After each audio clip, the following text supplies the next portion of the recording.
Hey everybody, Mark Lucia here from Redline Conditioning, and today I want to go over the rollout exercise, which is an awesome exercise when it comes to strengthening your core muscles and abdominal muscles. But really, it's also an exercise that people tend to perform poorly. And there's two things I want to cover. First is how the movement is performed. So sometimes when you see people performing the ab wheel or the rollout exercise, is they will extend first through the arms and then pull back. That's really not doing anything for your abdominals or core strengthening. When you perform this exercise, you want to extend first through the hips and follow through with the arms afterwards. So when you're in that start position, move at the hips first, and for some people, getting to this point is enough. For others, you need that extra challenge, and that's where you follow through with the arms. So again, extend at the hips first, and then extend with the arms.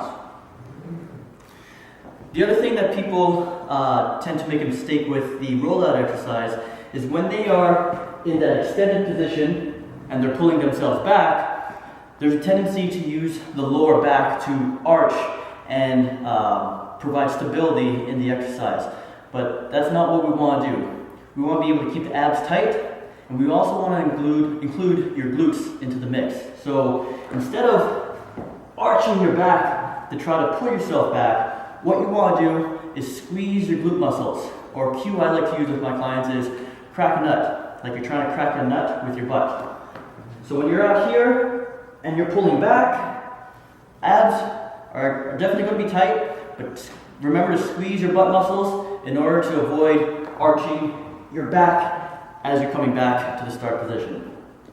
Now, the rollout exercise doesn't just have to be performed with the ab wheel. I'm pretty sure everyone's seen the ab wheel in infomercials. You've probably seen them in commercial gyms. It is a bit of a tough exercise to perform with the ab wheel, so if you find it difficult with this one, you can always use a stability ball instead. So when you set yourself up, start a little bit behind the ball. I always prefer starting with the hands on top, almost like you're in a prayer position. And then you're going to extend yourself out until your elbows are on top of the ball. Pull yourself back in. Same thing, crack that nut. Don't use that lower back. Now another option that you can use if you don't have an ab wheel is you can use a barbell with a couple weights at the end. And it doesn't have to be heavy weights. Anything that's going to allow the bar to roll. Set yourself in position again and perform it how you would perform the rollout exercise with the other two implements. So extend at the hips, extend at the arms after, crack that nut as you pull yourself back in.